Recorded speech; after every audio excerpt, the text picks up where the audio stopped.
Now we are going to determine internal resistance कि हमारी potentiometer की मदद से हम इंटरनल रेजिस्टेंस किस प्रकार से फाइंड आउट कर सकते हैं। With the help of potentiometer we are going to determine the internal resistance of this cell. Internal resistance को डिटरमाइन करने के लिए हमारे पास वही सारे स्टेप सेम रहेंगे कि सबसे पहले हमारे पास ये इस सेल का ईएमएफ इसका, और जब पहले निकालेंगे जब हम इसका ईएमएफ निकालेंगे तो ईएमएफ निकालने के लिए हमारे पास ये कनेक्शन होगा जो कि से सारे के सारे कनेक्शन हमारे पास सेम रहेंगे। All connection are going to be same. हमारे पास बैटरी, अमीटर, रेजिस्टेंस बॉक्स की ये सब सेम रहेंगे, मीटर स्केल सेम रहेगा, यहाँ पर ये सारा वैल्यू सेम रहेगा। और ईएमएफ की वैल्यू लगा करके हमने जॉकी को कनेक्ट किया, जो ये कनेक्ट करके इसे रोटेट कराएंगे हम। हमारे पास इसकी लेंथ L1 आएगी, ईएमएफ की वैल्यू लेंथ 1 आएगी। नाउ जो ईएमएफ की वैल्यू हमारे पास वो हो जाएगी KL1 के बराबर। KL1 पर हमारा डिफ्लेक्शन पॉइंट आ रहा है, हमारा गैल्वेनोमीटर नो डिफ्लेक्शन दिखाएगा, तो इस पॉइंट पर आकर के हमारी ईएमएफ वैल्यू जो है KL1 के बराबर हो जाएगी।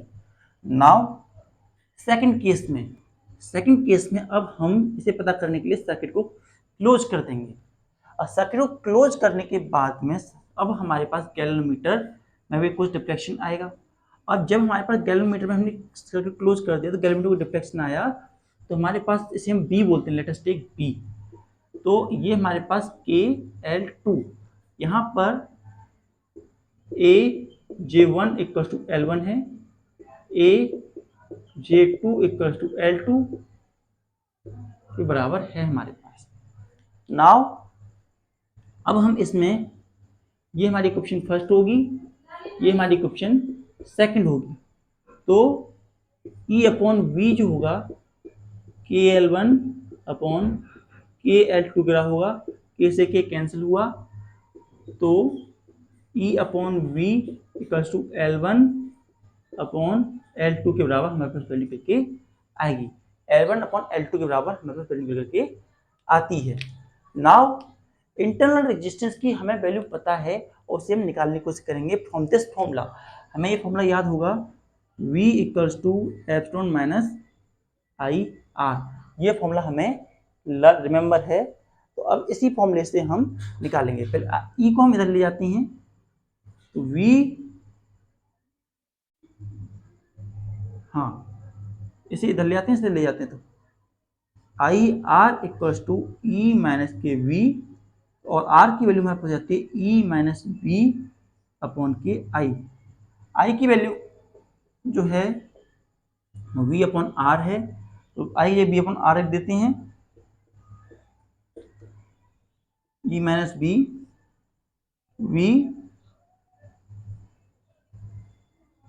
इंटू R वैल्यू बनती है हमारी। नाउ R की वैल्यू हमारे पास हो जाती है E upon B minus V upon V into R। V से B कैंसिल हुआ, तो R इक्वल्स टू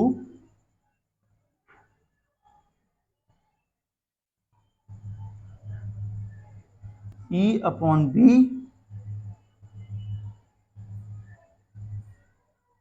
माइनस 1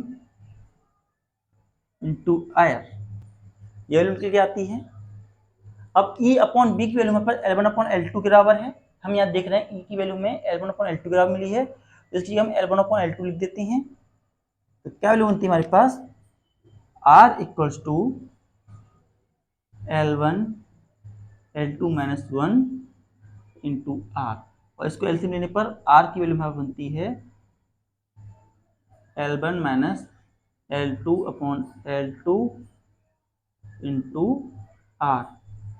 ये फॉर्मेशन हमारे पास निकल के आता है। तो अगर हम L1 और L2 की वैल्यू पिक आउट कर लें with the help of potentiometer, हम इंटरनल रेजिस्टेंस की वैल्यू पिक आउट कर सकते हैं। We are able to find out the value of internal resistance by using the potentiometer. तो पोटेंशियोमीटर की मदद से हम इंटरनल रेजिस्टेंस पता लगा सकते हैं। तो ये सारे काम हम पोटेंशियोमीटर के द्वारा कर सकते हैं। तो पोटेंशियोमीटर के ये सारे हमारे यूजेस होते हैं, नोट इट डाउन।